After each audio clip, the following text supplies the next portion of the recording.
A few moments later. Salam dəyərli şagirdlər və müdavimlər, hər vaxtınız xeyir olsun.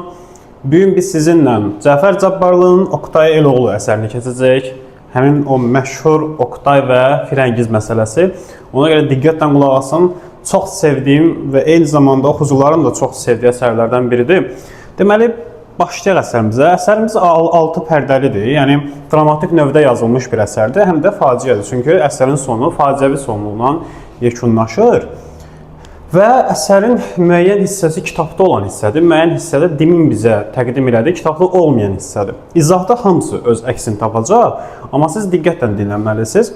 Bir də əziyyət çəkib axıra qədər izləməlisiniz. Çünki, necə deyərlər, işləməyən dişləməz. Yəni, belə gözəl atalar sözlərimiz də var bizim.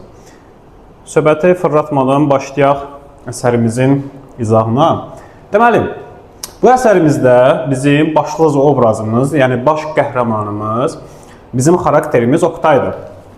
Oktay kimdir? Deməli, Azərbaycanda həmin dövrdə teatr sahəsi çox inkişaf eləməmişdi.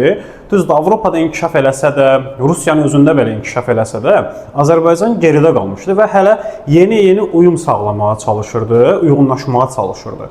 Və Azərbaycanda Oktay adlı bir gənc özünü atır qabağa və deyir ki, mən teatrı Azərbaycanda inkişaf etdirəcəyim. Yəni, bir amal qoyur öz qarşısına, bir məqsəd qoyur. Və bunun uğrunda başın mübarizə aparmağa. Amma, necə deyərlər, əgər sən ciddi şeylərə ona mübarizə aparacaqsınsa, təbii ki, sənin düşmənlərin də olacaq. Və zaten Oktay da bu mübarizəyə başlayandan sonra cəmiyyət tərəfindən normal qarşılanmır. Niyə? Çünki teatra gedir, bunlar teatrda iştirak edəndə qadın paltarı geyinirdilər, qadın səhnələrini oynayırdılar deyə cəmiyyət məsələn bunlara biraz fərqli baxırdı. Qadın paltarı geymiş kişi kimi baxırdı və hörmət də qoymurdu. Oktay varlı idimi? Xeyr. Yəni pulu da yoxdur. Bütün varını yoxunu teatra qoyur ki, buradan nəsə qazansın. Qazansın da deyəndə maddi yox, mənəvi olaraq qazansın. Yəni Oktay obrazımız belə bir gəncdir. Çox idealları olan, böyük hədəfləri olan bir gəncdən söhbət gedir. İndi isə başlayaq əsərimizin birinci pərdəsinə. Deməli, əsərimizin birinci pərdəsi elə Oqtaygilin bir teatr səhnəsi üzərində çalışması ilə başlayır. Bunlar bir teatr səhnəsi quracaqlar və burada hazırlıq gedir. Amma bu hazırlıqdan qabaq Nadia ilə Firəngizin söhbətinin şahidi oluruq biz. Firəngiz kimdir? Aslan bəyin bacısı, Hacızaman bəyin qızıdır. Yəni, zadəgan bir ailənin qızıdır.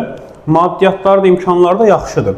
Nadia da bunların xidmətçisidir, Rusdur. Atası ilə bunlar indi xidmətçi vəzifəsində çalışır. Və bunlar indi gəliblər teatra, bunlar başlar söhbət eləməyə. Amma bunların teatra gəlmə məqsəd təbii ki, Oktaydır. Çünki Firəngizin bir aktör kimi Oktaydan xoşu gəlir. Lakin onun qardaşı Aslan bəy elə bir adamdır ki, yəni Firəngiz qorxur ki, birdən Aslan bəy onu burada görər. Oktayın məsələn yanında görər və qəzəblənər, ona görə Aslandan ehtiyat edirlər. Sizin beyninizə sual yaranacaq ki, Aslan necə adamdır ki, yəni qardaşından qorxur. Bu sualın cavabının izahın növbəti mərhələsində tapacaqsınız. Sadəcə izahın davamı ilə elə gedək, o sualın cavabı özü gələcək. Deməli, dediyimiz kimi, Oqtaygil teatr tamaşasının qurulması üçün çalışırlar. Amma belə bir məsələ var ki, o teatrda indi fikirləşəcək ki, Oqtay kimi gənclər var, onlar da bura can qoyurlar, xeyr. O teatrda, məsələn, oradakı iştirakçılardan, aktyorlardan bir dənə Oqtay can yandırır. Bir dənə Oqtay öz məqsədləri uğrunda ciddi mübarizə aparır. Deməli, əsərin əvvəlində Oqtay Tamaraya səhnəni öyrədir. Yəni, orada sözlərin doğru deyiliş tərzini öyrədir. Tamara da Rus olduğu üçün o sözləri doğru deyə bilmir. Yəni, Rus ləhcəsi daha doğrusu olduğu üçün sözləri doğru deyə bilmir.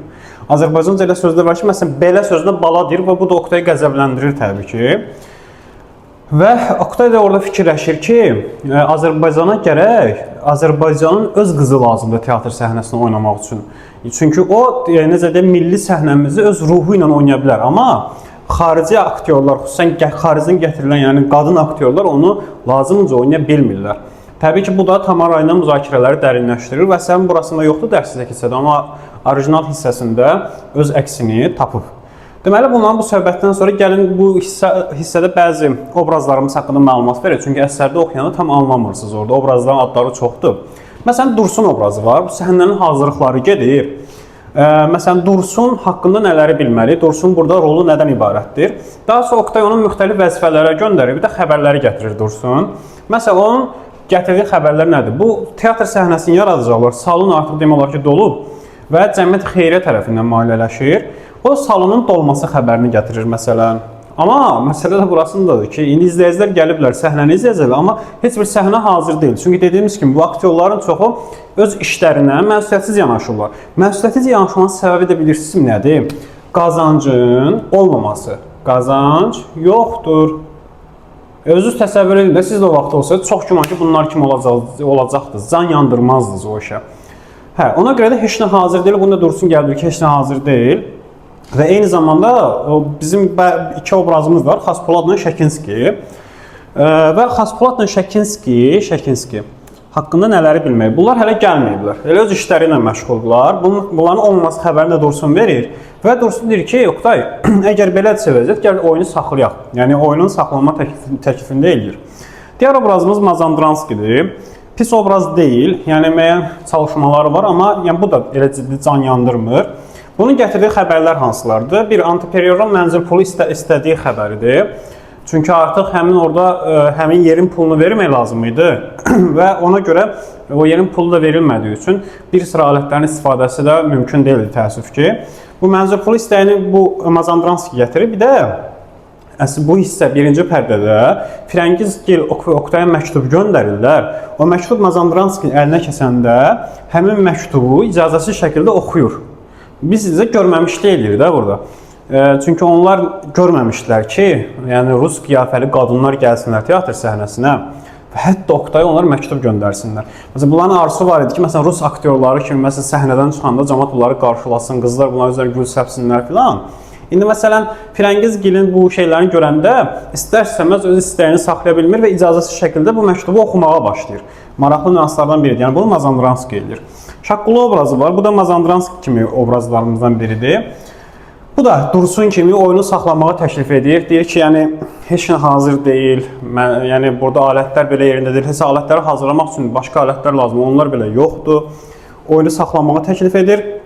Və hətta Oqtay nə edir orada? O ki, məsələn, o yerin mənzil pulu verilməmişdi. Oqtay öz üzüyünü ona verir ki, deyir, apar ver, teatrı heç olmasa, yəni pulun qarşılığında üzüyü verir ki, deyir, pul da yığılanında pulu da verəcəm. Yəni, üzüyünü Şaqquluya verir ki, aparıb versin. Yəni, Oqtayın üzüyü məsələsini xahiş edirəm, yadda saxlayaq. Burada gecikən obrazlarımız kimlər idi? Ki, Dursun onlara xəbər vermişdi. Xaspolad obrazımız var birinci pərdədə. Xaspolad, deməli, gəlir. Ondan Oqtay soruşur ki, niyə gecikimsən? Xaspolad oruç tutduğuna görə gecikdiyini bəhanə gətirir. İftar açmağın vaxtıdır, ona görə biraz gecikdim. Və ona görə Oqtay buna qəzəblənir. Çünki bu normalda düz dini proseslər icra edir, amma təbii ki, bu bəhanədir. Amma millət üçün can ortaya qoymağa özündə motivasiya tapmır. Eyni zamanda keçəldir, burnu da uzundur deyə Şaqqulu ilə Mazandranski tez-tez bu Xaspolada ilişirlər. Orada bunun adı kimi elə düşüb, Xaspolad. Hə, Xaspolada ilişirlər, ona söz atırlar. Xaspolad da bunlara orada ciddi şəkildə qəzəblənir. Və sonra səhnəni Oqtay ondan oynamasını istəyir məşq üçün. Xaspolad da oynanmır, deyir ki, yox, mən orada oynayaram. Burada desən, çəkinir öz fiziki xüsusiyyətlərinə görə. Hə, yəni Xaspolad haqqında bunu bilir, amma Xaspolad haqqında növbəti gedişdə biz daha başqa məlumatlarda öyrənəcəyik. İndi isə gələk bizim, mənim heç sevmədiyim obrazımıza Şəkinski. Şəkinski də gecikir. Oqtay ondan da soruşanda o da şəxsi mənfəətlərinə görə şəxsi səbəblər gətirir. Hətta gələndə də öz-özü üçün bu oğlan aşıqdır, Leyla adlı bir gözələ məsələn cümləsini səsləndirir. Oqtay da ona orada qəzəblənir. Şəkinski mənfəətpərəstdir. Yəni hər şeydə öz çıxarını güdən bir obrazdır. Eyni zamanda da Şəkinski Oqtaya paxıllıq edən bir obrazdır. Yəni paxıldır. İndi növbəti hissələri Şəkinski haqqında başqa şeylər hiss edəcəm. Yəni Şəkinskinin qaralayın da öz siyahınızdır. Yəni Şəkinski bizim ideal obrazlarımızdan deyil. Dedim ki, bunlar indi burada çalışırlar, nəsə mübarizə aparır, amma o deyil, alınmır. Çünki mübarizənin hamısını demək olar ki, Oqtay aparır. Bunlar sadəcə olaraq, hətta Oqtay elə bir ki, sizcədir. O əllərindən tutub çəkir özünə tərəf, gəlin bir şey çalışaq da. Bunlar isə daim bəhanələr gətirirlər, filan şey yoxdur, filan şey yoxdur. Oqtay isə bütün bunlara rağmen əlindən gələn hər şey edir. Hətta məsələn o teatr ləvazimatdan hazırlamaq üçün daş götürür, çəkici olmayanda. Daşla mismarları vurmağa çalışır. O dərəcədə özünü bu işə sərf eləmiş bir obrazdır. Amma bunlar üçün bu şeylər o qədər də önəmli deyil. Həmin ərəfədə Səməd gəlir Oqtayın yanına. Səməd kimdir? Oqtayın dostudur. Və Oqtayın dostu Səmədi Oqtayın anası göndərib ki, gəlib Oqtayla danışsın. Oqtayın yadda saxlayaq ki, bir anası, bir də bacısı var. Bacısı hələ körpədir. Anası da, yəni bunlar çox kasıb bir ailədir və çətinlik içində yaşayırlar. Və Səməd gəlib bütün bunları Oqtaya deyir və deyir ki, eləmə də bunu. Yəni sənin başqa işlər var, get orada işlə. Sənin ailən bu halda olanda öz bütün mülkü, var dövləti heç yoxdur, var da siz bütün hər şeyi bura qoyma, ailəyə vaxt ayır. Amma Oqtay deyir ki, yox, mənim üçün ailədən qabaq millətin üçün etdiyin fədakarlıq önəmlidir. Səməd ona deyir ki, bəs yaxşı, millət bunun qarşılığını sənə verəcəyim. O da deyir ki, mən millətdən nəsə gözləmirəm bu yola çıxanda. Mən əsas odur ki, bu hədəfə çatım. Yəni Oqtayın təməl amalı bundan ibarətdir. Ona görə də belə deyək ki, Oqtay ailəsini arxa plana atır.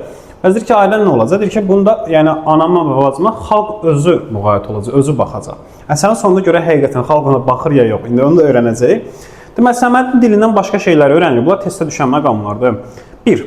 Səməd Oqtaya deyir ki, yəni sənin teatra bu qədər məşğul olduğuna görə əmin nişanını qaytarıb. Çünki əmisi qızı ilə nişanlanmışdı. Əmisi nişanı qaytarıb deyib ki, səbəb olaraq. Yəni, qadın paltarı giyən bir adama mən qız vermərəm. Daha sonra, Səmədin nitqində Oqtayın Rüşidiyyəni bitirdiyini, Rüşidiyyə məktəbi bitirdiyini öyrənirik. Deyir ki, sən yəni Rüşidiyyəni bitirmişsən, bu qədər savadlısan, gəl sənə iş təklifləri eləyim. Məsələn, qubernatora dilmanc gərəkdir və ayda 70 manat alır. Hələ kənardan da yəni xeyli qazancı var da bu işin. Mən də ona demişəm qubernator mənə yalvarır ki, gəl o adam gəlsin burada işləsin. Daha sonra deyir, əgər bunu bəyənmirsənsə, sırf sənət sahəsini irələmək istəyirsənsə, Rus teatrında sənin yüksək məbləğdə, yəni pul qarşılığında səhnələr, aktyorluq təklif olunur. Get orada işlə, özünü tutarsan, gəlib burada teatrı inkişaf elətdirərsən. Oqtay bununla da razılaşmır. Deyir ki, mən hazır gəlib burada bir şey eləmək istəmirəm, sıfırdan yaratmaq istəyirəm bunu. Səməd özündən də danışanda Uprav da üzvü olduğunu qeyd edir. Uprav da nədir? Yəni, ali orqandır. Yəni, orada bələdiyyə və s. kimi dövlət orqanıdır, idarə etmə orqanı, belə deyək. Ora üzv olduğunu deyir və yaxşı dolandığını deyir. Oqtay deyir ki, sən də belə. Amma Oqtay bütün bunlarla razılaşmır. Hətta Səməd Oqtaya deyəndə ki, fikirləş mənim cavabını deyərsən. Oqtay deyir ki, yox, mən sənə heç bir cavab deməyəcəm. Onsuz da mənim qərarım qətidir. Yəni, biz burada Oqtay obrazında ciddi bir amal oğlunda mübarizə aparan bir obraz görürük. Deməli, Səməd gedir. Deməli, Firəngizlə Nadia Oqtayı görmək üçün gəlirlər məktub hadisəsindən sonra. Və Firəngizin dilindən nələri eşidirik? Baxın, Firəngiz Oqtayla söhbətində biraz utancaqdır. Yəni, Oqtay Firəngiz üçün bir idealdır da burada. Və onun dilindən çıxan sözlərdir. Oqtay deyir ki, mən çox arzu edirəm ki, bizim dilimizdə də belə bir teatr olsun. Eyni zamanda deyir, gələn dəfə mən sizin üçün gəliniz çiçək gətirəcəyəm. Siz çox gözəl oynuyorsunuz. Bir də bu söhbətin sonunda Nadia'nın təkidi ilə Oqtaya çiçəyi verir. Gətirmişdirsə utanırdı verməyə. Nadia deyir ki, verir, axırda çiçəyi verir Oqtaya. Burada Nadia'nın dilindən də sözlər var. Firəngizin sözlərini qarışdırmayaq. Nadia deyir ki, Oqtay Karlı ruslardan yaxşı oynayır. Amma bu Nadia'nın fikri deyil. Bu Firəngizin dilindən deyilmiş fikirdir. Yəni, Nadia Firəngizin adından bu cümləndir. Yəni, bu cümlə Firəngizə məxsusdur, amma Nadia'nın dilindən səsləndirilir. Bir də Nadia deyir ki, biz Aslan bəyin qorxusundan, məsələn, belə edirik. Oqtay dedi, Aslan bəy kimdir? Nadia dedi ki, Aslan bəy Uprav da üzvüdür. Yəni, bu Səmədin məsələn, üzv olduğu idarə etmə orqanına üzvüdür. Bunu da Nadia'nın dilindən öyrənmiş olur. Bunlar gedirlər. Əsərin birinci pərdəsi burada sonlanır. İndi ikinci pərdənin qısa məzmunu əsərin demin bizə təqdim etdiyi hissədə verilib. Orada nələr olur? Deməli, bunlar bu tamaşanı xalqa göstərirlər. Ondan sonra qəzet nəşr olunur və qəzetdə fikirlər bu aktyorlar barəsində səsləndirilir, yazılır. Və həmin yazıdan anlaşılır ki, oradakı digər aktyorlarımız hamısı bu işə can yandırmayıb ötəri yanaşıblar. Amma bir dənə orada Oqtay can yandırıb və o yazıda Oqtayın zəhməti konkret vurğulanıb. İndi bu əsərin tam əgər oxusaz görərsiniz ki, orada məsələn o yazılar haqqında ən çox etiraz edən Şəkinskidir. Şəkinski deyir ki, niyə axı mən pis oynamıram da? Onlar Şəkinski deyir, nətər pis oynamırsan? Məsələn, ürək bu tərəfdədir, sən əlini bu tərəfə qoyub səhnədə ürəyini göstərirsən filan fəsməkən. Yəni görürük ki, həqiqətən də yəni bunlar bu məsələdə Şəkinski belə yəni çox təcrübəsizdirlər. Daha sonra yenə bu ikinci pərdədə Oqtay ilə Səmədin söhbətinə şahid oluruq. Yenə də Oqtay burada öz fikrindən dönmür, öz amalı uğrunda danışır. Xalqa xidməti hər şeydən üstün tutur. Bir də Firəngiz haqqında da danışırlar. Oktay bu hissədə söhbətdə aydın olur ki, kasıb olduğu üçün, Firəngiz isə varlı olduğu üçün Oktay Firəngizə sevgisini etiraf edə bilmir. Həm də ki, orada maraqlı bir məqam var, mənə çox təsirləmişdi o. Oktay deyir ki, məsələn, mən Firəngizə sevgimi etiraf eləsəm, düşünərlər ki, məsələn, mən bu vəziyyətdəyim, heç bir qız məni sevir, məcburiyyət üzündən Firəngizə sevgimi etiraf eləmiş olacam. Yəni, Firəngiz bunu belə başa düşə bilər. Daha sonra Firəngizlə bu hissədə Oktay söhbətləşirlər. Firəngiz Oktay sevgisini etiraf edir, amma Oktay Firəngizi gözləyən çətinliklərdən danışır. Yəni, öz həyatının çətinliklərini orada qabardır. Hətta burada maraqlı məqam var, o Səfirlər əsərində Amaliyanın Karlın o bıçaqlama səhnəsi var. Firəngiz onunla müzakirə edirlər. Amma Oktay bu çətin məqamlardan danışır, amma yenə də Firəngiz inadla deyir ki, mən yəni hər şey razıyam. Oktay da Firəngizin bu inadkarlığı qarşısında öz sevgisini dilə gətirir. Yəni, bu ikinci pərdədə biz artıq görürük ki, bunlar arasında artıq sevgi rəsmiləşmiş olur. Bir də bir şey də sizə qeyd edim ki, Səmədlə söhbətində artıq öyrənirik ki, Oktay anası ölüb. Yəni, o səfil həyatın nəticəsində ölüb və Oktay bacısını sevər, uşaqdır da, balaca uşaqdır. Gətirir teatra, teatrda yetişdirmək istəyir. İstəyir ki, o gələcəkdə bir Azərbaycanlı qadın aktrisi olsun.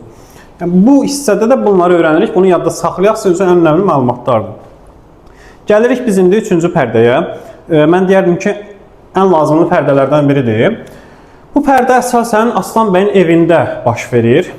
Deməli, Firəngizlə Nadia söhbətləşirlər və artıq böyük bir faciə baş verir burada. Firəngizin qardaşı Aslan bəy. Deməli, Firəngizin qardaşı Aslan bəy kitabları aralayanda Oktayın Firəngizə göndərdiyi məktubları görüb və qəzəblənib bundan. Niyə qəzəblənib? Çünki Aslan bəy elə bir adamdır ki, özünü yüksək rütbəli şəxslərə göstərir, ziyalı obrazını oynayır. İstəyir ki, daim yüksək rütbəli şəxslərin içində olsun, onlarla oturub dursun. Hətta siyasəti ailəsinə qatır. İstəyir ki, məsələn, bacısını elə bir adamla, yəni Firəngizi elə bir adamla evləndirsin ki, sabah bir masada oturanda desin ki, mənim bacım da filan kəsin arvadıdır. Belə bir adamdan söhbət gedir və zaten Aslan bəy teatra maraq göstərir, Firəngizi gətirirdi teatra. Səbəb də budur ki, o görsünlər ki, yüksək rütbəlilər, Aslan bəy də ziyalıdır dırnaq arası. Bacısını belə teatra gətirir. Və belə bir adam təsəvvür elə ki, kitabın arasından Oktayın məktublarını görür. Deyərsə ki, müəllim, nə olsun ki, Oktay da teatr qurmaq istəyir, müasir bir sənət sahəsində can yandırır. Gərək Aslan bəyin xoşu gəlsin də Oktaydan. Amma əslində Aslan bəy həqiqi ziyalı olsaydı, bəli, xoşu gələcəkdi. Amma Aslan bəy süni ziyalı olduğu üçün, özünü göstərmək niyyəti ilə bunu elədiyi üçün, Aslan bəy bilir axı Oktay kasıbdır. Ona görə Oktaya dəyər vermir və Firəngizə şərt qoyur. Firəngizə deyir ki, mən Oktayı çağırıram bura və sən Oktaya üzbəüz duracaqsan, Oktaya deyəcəksən ki, mən səni sevmirəm. Mən indiyə qədər sən olan sevgimdə sırf sən aktyor olduğun üçün bir izləyicinin aktyor olan sevgisidir. Oktayı sındırmaq istəyirdi, hətta bu hissədə Oktaya pul verəcəkdi ki, ala get, yəni xərcləri qarşıla. Bu sındırmağın birbaşa açıq əlaməti idi. Eyni zamanda da həmin gün Danyar bəyin elçiləri Firəngizgilə gəlmişdi. Danyar bəy də elə Aslan bəy kimi mənfi obrazdır. O da elə özünü ziyalı kimi göstərməyə çalışır və Firəngizə elçi göndərib. O təsəvvür evdə elçi var. Həm bir gün Firəngizin talihi həll olacaq, həm də Oktay məsələsi olacaq. Və 5 aydır ki, bu hissədə Firəngiz Oktayı görmür. Nadia deyir ki, 5 aydır görmürsən də. Gələr Oktay, sözlü deyərsən ona, bitər məsələ, bir daha heç görməzsən. Amma məsələ burasındadır ki, Firəngiz Oktayı sevir. Yəni, sevə-sevə bunu eləməsi Firəngiz üçün çox çətindir.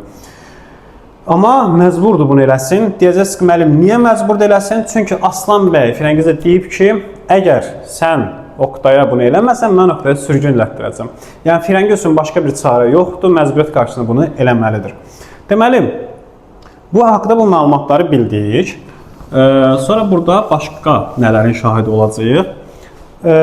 Gülgəz xanım var, Firəngizin anasıdır. Gəlib deyir ki, Hacı Zaman, yəni Firəngizin atası evə gəlib. Hacı Zaman evə gəlir və Hacı Zaman dəhşətli şəkildə qəzəblidir. Mənfi obrazlarımızdan biridir.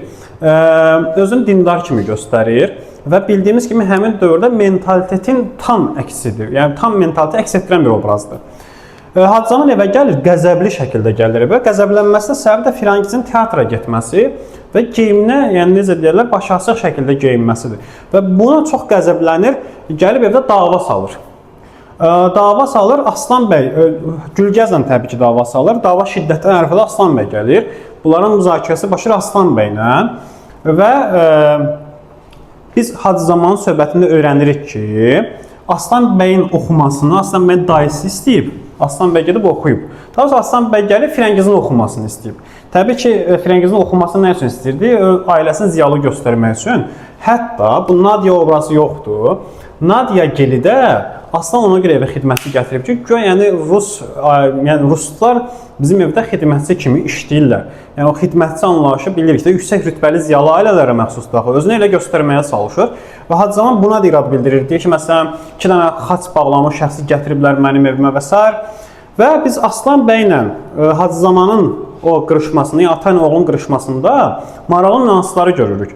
Məsələn, Aslan bəy teatrla məscidi müqayisə edir və teatrı məsciddə müqəddəs yer hesab edir.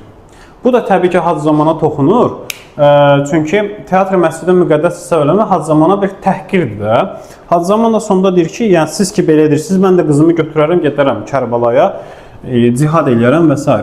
Yəni bunların söhbəti bu formada olur. Görək burada başqa biz nəyi qaçırmışıq? Deməli, bu hissələrin hamısını sizə dedik. Bir də həmin günü Firəngiz Oktayın xoşladığı paltarı geyinmişdi. Aslan bəy isə Nadiya deyirdi ki, get Firəngizə deyinən ki, o elçilikdə ruslar hansı qiyafəni geyirsə, gedib onu geyinsin. Amma Firəngiz deyirdi ki, Oktay məni həmişə bu paltarda görmək istirdi. Mən də bir gün qarşısına çıxacağımsa, qoy bu paltarda çıxım. Yəni, mənə görə Firəngiz bu əsərin ən məsum obrazıdır da. Yəni, tam məsum bir qurbandır. Deməli, davam edək. Burada artıq Oktay gəlir. İndi Aslan bəylə söhbət edirlər. Aslan bəy biraz intellektual olaraq söhbətə girişir və Oktaya deyir ki, teatr bir məktəbdir əslində. Oktay deyir ki, bəli, amma daha böyük bir məktəbdir. Və sonra Aslan Oktaya deyir ki, eşitmişəm ki, bacıma siz məktub yazmışsınız, bacım da sizə məktub yazıb. Bacımın sizə yazdığı məktubları verin mənə. Oktay deyir ki, sənin bacın müstəqil bir insandır. Mən onun məktublarını sənə niyə verməliyəm? Sən də ki, qadın azadlığı mövzusunu mənə dəstəkləyirsən filan. Amma Aslan deyir ki, yox, mənim bacım yaşı azdır, sən bundan sui-istifadə edirsən, mən səni sürgün elətdirəcəm. Oktay da sürgünün azadlıqdan qorxmadığını dilə gətirir və deyir ki, sənin bacın məni sevir. Aslan deyir ki, yox, səni sevmir. Oktay deyir ki, sübut elə, öz dilindən eşidim. Elə məsələ də budur, Aslana da bu lazımdır. Nəsə, Firəngizi gətirir Oktayın yanına. Firəngiz Oktayın üzünə durur, deyir ki, mən səni sevmirdim, sadəcə sən səhv başa düşmüsən. İndiyə qədər sənə olan bu sevgim də bir izləyicinin aktör olan sevgisidir sadəcə olaraq. Bəli, artıq Oktay burada sınır. Və həmin ərəfədən sonra da Aslan bəy Oktaya yardım üçün, yəni onu sındırmaq niyyəti ilə pul verir. Ki, deyir, ala, bu sizin ehtiyacınız olsun, mən yenə də sizə kömək eləyərəm. Oktay da pulu onun üzünə çırpır. Və Oktay deyir ki, mən qisas alacağam. Çox artıq orada dəhşətli şəkildə dəli olur Oktay. Çünki onun üçün indiyə qədər aldığı ən ağır yaradır bu səhnə. Aslan ondan soruşur ki, sən kimdən intiqam alacaqsan? Bizdənmi? Oktay deyir ki, xeyr, yəni sizdən niyə intiqam almışsın? Sizin kimi insanlardan cəmiyyət özü intiqam alacaq. Çox dərin bir sözdür. Yəni sən ki, belə davam edirsən, belə yaşayacaqsansa, zaten cəmiyyət özü səni tapdalayacaq, həqiqətləri görəcək. Mənim intiqamımdır ki, özümlə olacaq. Mən özümdən intiqam alacağım. Düşünürəm ki, burada Oktay özündən intiqam alacağım ona görə deyir ki, indi ki, məsələn, Firəngizi inanması, yəni bu saf duyğularla gəzməsi, yəni indi artıq bundan peşmandır və deyir ki, özündən qisas almalıyam mən. Və orada özünü, deyir, mən bundan sonra səfil olacağım və özünü səfillər padişahı adlandırır. Çıxıb gedir Oktay və bununla da Oktay ilə Firəngizin, necə deyərlər, sevgisi, onların bir yerdə olması sonlanır. 3 illik bir münasibət sona çatır. Və onlar gedəndən sonra otaqdan çıxırlar.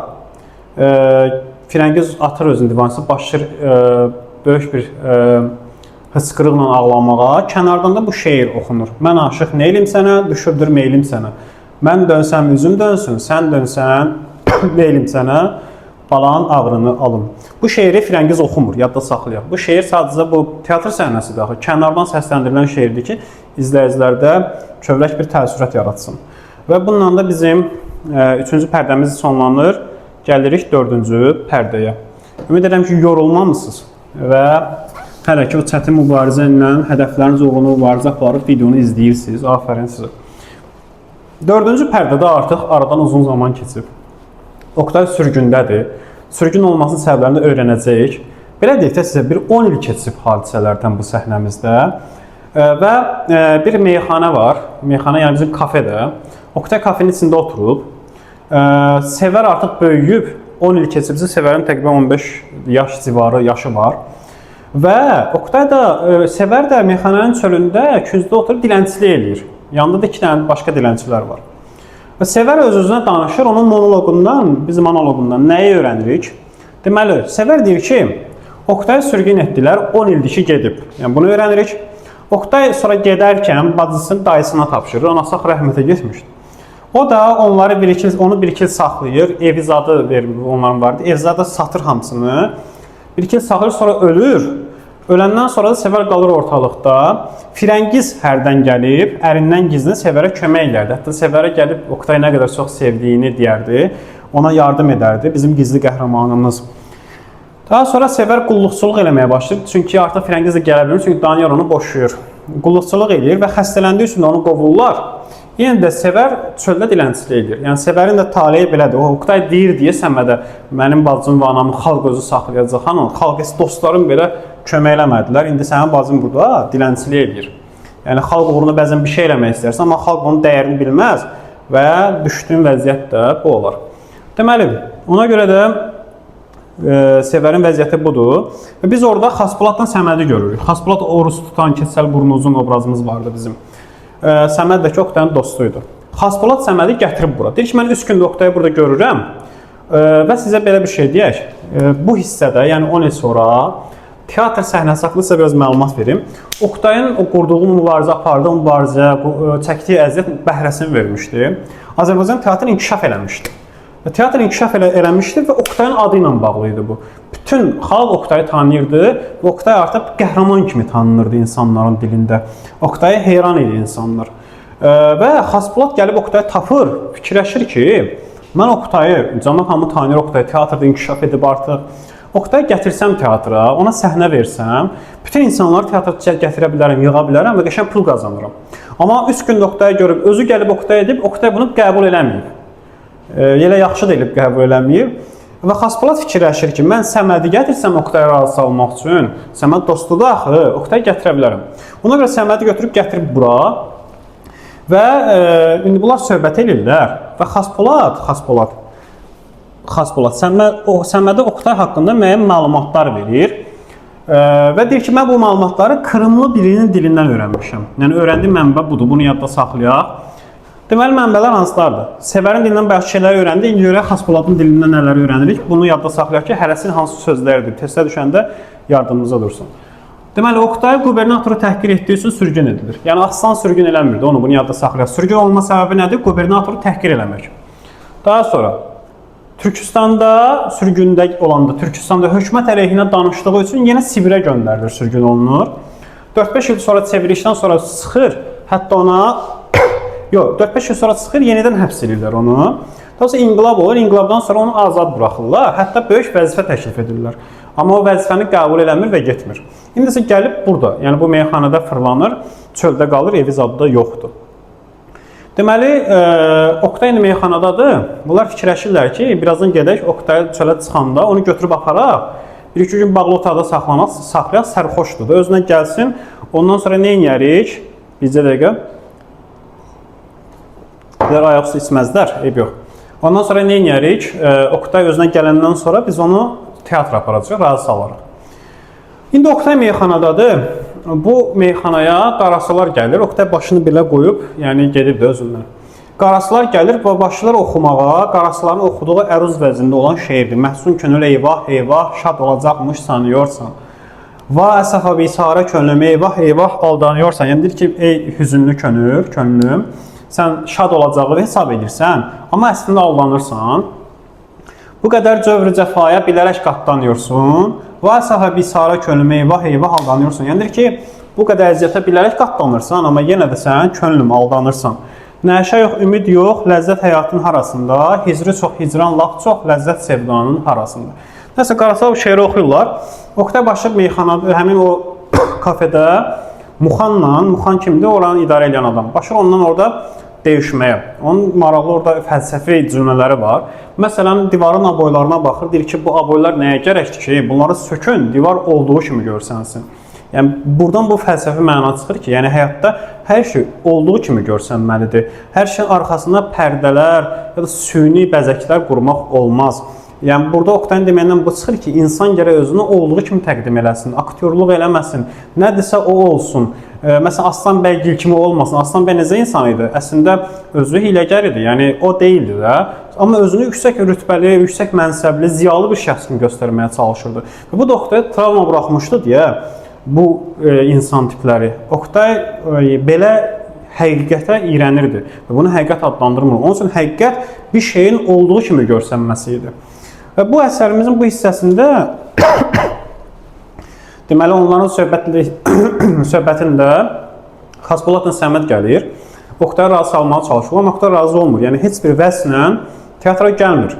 Nə deyirlərsə razılaşmır. Bir şeiri də var onun. Qarlı dağlar aşaram, yorulmadan qoşaram, bir ümid, bir işıq yox, bilməm nə üçün yaşaram. Bu şeirləri niyə yazmışam bura? Biri əruz vəznində qaraçıların dilindəndir. Heca vəznində olan Oktayın öz dilindəndir. Yəni həm heca, həm də əruz vəznə aid şeir nümunələri əsərimizdə var. Testdə düşəndə bunu yadda saxlamalıyıq. Deməli, burada artıq Oktay ilə Muxan dalaşırlar. Çünki Oktay həmin orada yediyi yeməyin pulunu vermir. Muxanın da başını orada şüşə ilə vurmağa çalışır. Və bunları burada ayıran Səmədlə Xaspolad olur. Bunlar çıxanda Sevərə rastlaşırlar. Sevər Oktaya məsələn yardım istəyir, çörək istəyir. Deyir, acam. Oktay da hər şeyin həqiqətini axtarır axı, sərxoşdur həm də. Çünki həyata ayaq gözdən baxa bilmir. Acam deyir, Oktay da Sevərə deyir ki, mən sənə inanmıram açsan. Tanımır Sevər kimdir, bilmir bacısıdır. Deyir, mən inanmıram açsansa çıxar, yırtım qarnını göstər. Və Sevər başlayır ağlamağa, deyir ki, mən incitmini heç olmasa gedin də. Oktay deyir ki, yox, əslində mən elə sənə ac olduğunu bilirdim, bu çörəyi də orada sənin üçün gətirmişəm. Çünki mən Səfirlər Padişahı Oktay Eloğluyam. Bizcə dəqiqə.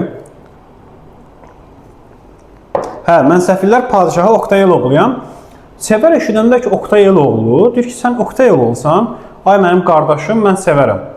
Oktay Sevər olduğunu biləndə elə ki, bir sirkələnir, oyanır. Deyir, ay bacım Sevər, xətrini, dünyalar qədər istəyən bir xalq sənimi saxlaya bilmədi. Sənəmə baxa bilmədi. Çox dərin bir sözdür. Hətta dostlarına baxır, dırnaqarası dostlarına ki, yəni bacısını çöldə qoyublar da. İndi düşüblər arxasınca nə üçün? Sırf maddiyyat üçün öz mənfəətlərini güdürlər. Adam yanıb tökülür də belə şeyə. Və belə razı olurlar ki, Oktay onlara deyir ki, siz Sevərə qalmaq üçün yer verin. Mən Sevərə görə o teatra gələrəm. Yenə də yəni bacısına görə artıq fədakarlıq edib teatra gəlməyə razı olur. Və bizim 4-cü pərdəmiz burada sonlanır. İndi gəlir 5-ci pərdəmiz. Artıq Şəkinski rejissordur. Bəxtimiz Xaspolad da ümumi teatrın müdiridir. Yəni belə yadda saxlayaq. Şəkinski rejissordur, amma dediyim əvvəl sizə demişim, Şəkinski Oktayın ciddi şəkildə paxıllığını eləyirdi. Və Firəngizin keçmiş əri Danyar Şəkinskiyə 500 manat göndərmişdi ki, Oktayı səhnəyə qoymasınlar. O da istəmirdi. Çünki Oktay bilirdi də əvvəl Firəngizlə olan o sevgisini, istəmirdi Oktay məşhurlaşsın, xalq qarşısında bu qədər yenə də əvvəlki kimi məsələn çıxsın. Ona görə 500 manat göndərmişdi. Və həmin səhnəni, o Şillerin Qaçaqlar səhnəsində oynayacaqdı Oktay. Oradakı Amalia obrazını Tamara oynayacaqdı. Yəni Tamara da bizim millətdə olan bir aktyor deyildi. Şəkinski ona da demişdi, Tamara da xəstəlik bəhanə edəcəkdi və səhnəyə çıxmayacaqdı. Yəni Karl obrazını Oktay oynayacaq. Yəni Karlı kim oynayacaq? Oktay. Amma Amalia obrazı yoxdur, çünki Tamara səhnəyə çıxmayacaq. Şəkinski ona deyir ki, 500 manat bizim bir aylıq qazancımızdır. Yəni hazır gəlib, sən də çıxma səhnəyə. Tamara da gəlir səhnəyə, deyir ki, onsuz da çıxmayacam. Bunların Oktay ilə söhbətləri olur. Və Oktay da Tamara yenə də burada Milli Azərbaycan qadınının olmasının arzusunu dilə gətirir. Kəş yəni burada Milli Azərbaycan qadının rolu oynayardı. Tamara ilə sporlaşırlar. Tamara da qəti deyir ki, mən sərxoş bilinən səhnəyə çıxmayacağam. Yəni bizim bildiyimiz burada mənfi obrazlarımız Şəkinski ilə Tamaradır. Yadda saxlayaq. Yəni bu ikisi belə bir artisti eləyirlər burada. Və dərd də burasındadır ki, insanların hamısı Oktayı görmək üçün teatr səhnəsinə gəlib. Teatr azca doludur da, yəni. Hamısı gözlür. Elxanlı və s. yəni insanlar hamısı gəlib ora. Tamara deyir ki, çıxmayacağam. Xaspolad gəlir ki, ay Tamara, eləmə bunu başa dönüm. Yəni bizim rüsvay olacaq burada, səni məhkəməyə verərəm filan, heç bir təsir olmurdu. Yəni Tamara öz fikirsi inatkarlıqla durur və Nəticə olaraq birinci Oktay çıxır səhnəyə, onu təqdim edirlər. Bütün insanlar Oktayı görürlər orada, alqışlayırlar filan fəsməkan. Burada ən kövrək hissə Firəngizin orada olmasıdır. Firəngiz və dostu Nərgiz. Bu Nadia yox, Nərgiz başqa bir dostudur. Nərgizin orada olmasıdır. Deməli, Firəngiz də gəlib Oktayı görsün. Çox həyəcanlıdır, çünki 10 ildir Oktayı görmür. Oktayın qarşısına çıxa bilmir utandığından. Əvvəl Səməd bəy demişdi Oktaya olan hisslərini. Deyir, Oktay gedəndən sonra şən yerli hara gedirəmsə, yəni Oktay yadımdadır da, yəni o acının içində daşıyıram. İndi də təsəvvür edin nə qədər xoşbəxtdir ki, bir gün mən Oktayı görəcəm. Tam bir fərqli arzularla yaşayır.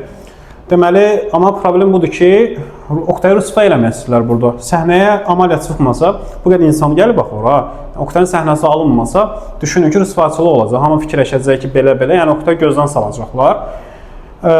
Və Oktay tərif eləyəndən sonra Xaspolad çıxıb deyir ki, təəssüf edirəm ki, bizim Amaliya obrazımızı oynayan qadın yoxdur, Tamara xəstələnib filan, olmayacaq səhnə. Cəmaət də deyir ki, nətər Tamara xəstələnib ki, biz Tamaranı görmüşük. Orada xanlı kimi adamlar deyir ki, biz Tamaranı görmüşük, sapasağlam bir obraz, yəni sapasağlam idi. Yalan deyir filan fəsməkan. Tamara özü çıxır səhnəyə, deyir ki, mən səfil biri ilə, yəni sərxoş biri ilə oynamayacağam. Bunu deyib gedir. Orada başqa bir obrazda təklif edirlər, başqa bir qadın, o da yəni xarici bir qadındır. Yəni bir Azərbaycan milli qızı deyil də. Xurşidi orada deyirlər. Xurşid. Amma Xurşid də xəstələndiyi üçün onun dalınca fayton göndərmə, hələ səhnəni əzbər etmə alınmayacaqdı deyə. Bu məsələ qalır belə müəmmalı. Cəmaət səs-küy yaranır. Oktay burada cəmaata deyir ki, yəni Azərbaycan insanları, əgər özündən bir qadın yarada bilirsənsə, gətir qoy səhnəyə. Yarada bilmirsənsə, sus öl. Yəni, haqqın yoxdur da danışmağa. İllər keçib, teatr inkişaf edib və bir dənə Azərbaycan qadını burada səhnəyə çıxa bilmir. Və həmin ərəfədə Firəngiz Nərgizə deyir ki, Nərgiz demirdi, mən oynamaq istəyirəm, get oyna da, yəni Oktay rüsvay olmasın. Hətta Səməd bəy gəlib Firəngizə demişdi, deyir orada Danyar bəyin hilləsini, Danyar bəy 500 manat göndərir filan fəsməkan. Nərgiz utanır çıxmağa. Firəngiz də çıxa bilməz, çünki niyə qardaşı oradadır Aslan bəy? Çıxsa, yəni onun üçün böyük problemdir də. Burada Firəngizin çətin imtahanı başlayır və Firəngiz böyük bir cəsarətli addımla çıxır səhnəyə, deyir ki, mən oynayacağım səhnəni. Xaspolada deyir, oynayacağım. Ona deyirlər ki, sən səhnəni necə oynayacaqsın, sözləri zadı bilmirsən. Amma məsələ burasındadır, bizim ikinci pərdəmizdə deməli, Oktay Firəngizə bu səhnəni öyrətmişdi. Yəni, necə olacaq, necə olmayacaq. Yəni, sözlərin hamısını əzbər bilir də Firəngiz. Şəkilsiz zat istəmir Firəngiz çıxsın, yoxlayırlar Firəngizi, görürlər, həqiqətən bilir.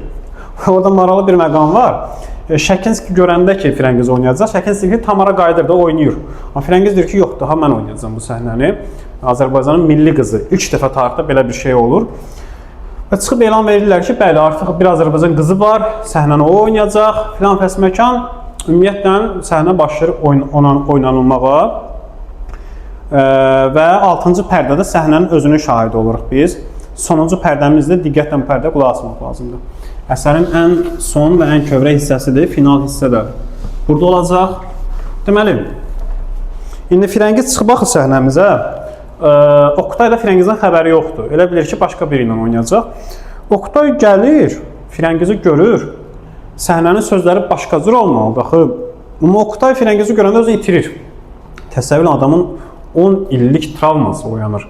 Yəni, sənəmə hər şey Firəngizlə bağlıymış deyə dəli olur orada, özündən çıxır və başlayır Firəngizə keçmişdə baş verən şeyləri deməyə filan.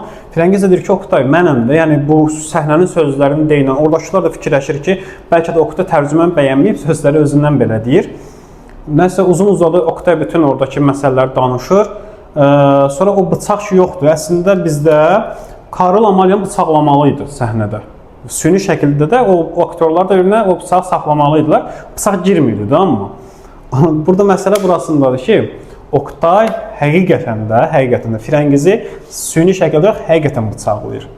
Və Firəngiz orada ölür, amma öləndə çox qəşəng bir sözdür. Deyir ki, mən bağışlayıram da, yəni bütün bunlara rəğbən və Firəngiz dünyasını tapşırır. Oktay Firəngizi niyə öldürür? Bu, indiyə qədər ədəbiyyatçılar arasında həmişə müzakirəyə səbəb olub. Birincisi, Cəfər Cabbarlı romantik şəkildə bu əsər, yəni ideallar uğrunda yazılmış bir əsərdir. Yəni, real yanaşma olmaz.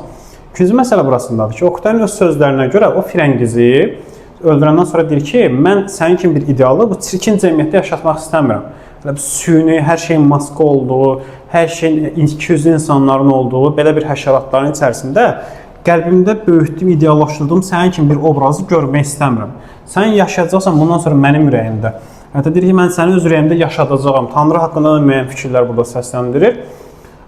Və bir də ətrafdan da Aslan bəy filan hamısı gəlirlər, cəmaət dəli olurdu. Görürlər, həqiqətən adam öldürüb də burada. Onu tutmaq istəyirlər. Deyir ki, xeyr, narahat olmayın. Bıçağı atır kənara. Deyir ki, özüm ədalət divanına təslim olacağam. Və əsərimizin sonu bu faciə ilə sonlanır, bitir. Çox kədərli bir əsərdir. Bunu lap ümumiyyətlə orijinaldan oxuyanda adam çox təsirlənir. Qəşəng bir əsərdir. Yəni ideallar uğrunda yazılmış bir əsərdir və bir çox məqamda da həqiqəti əks etdirən bir əsərdir. Obrazların ikiyüzlü münasibəti. Biz burada görürük ki, Oktay təkdir, həqiqətən. Bir də Firəngiz var yanında. O da ki, Firəngizə qarşı münasibətində də görürük ki, yəni tam fərqli bir münasibət görür. Adam bəzən necə deyirlər, tam deyir ki, kaş fərqli olaydı, kaş elə oynayardı səhnəni, sonra Firəngizdən xoşbəxt ola bilərdi və s. Amma keçmiş travmalar buna imkan vermir.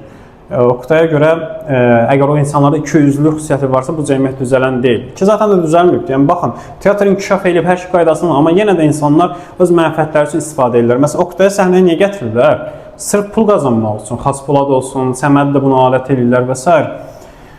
Belə, əsərimiz belə sonlanır. Dediyim kimi, dramatik növdə yazılmış faciə janrında olan əsərimizdir. Oktayı tanıdıq, Aslan kimi, Danyar kimi pis insanları, Şəkinski kimi, Tamara kimi insanları tanıdıq burada. Xaspoladdır, Dursundur, Mazandranskidir, Şaqquludur, bunları tanıdıq burada. Səməd bəy tanıdıq burada.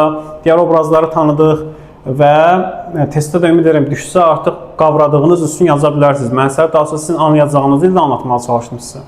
Belə, videonu bəyənməyi, kanala abunə olmayı yaddan çıxarmayaq. Bu qədər kimi izlədiyiniz üçün hər birinizə sonsuz təşəkkür edirəm. Çox sağ olun.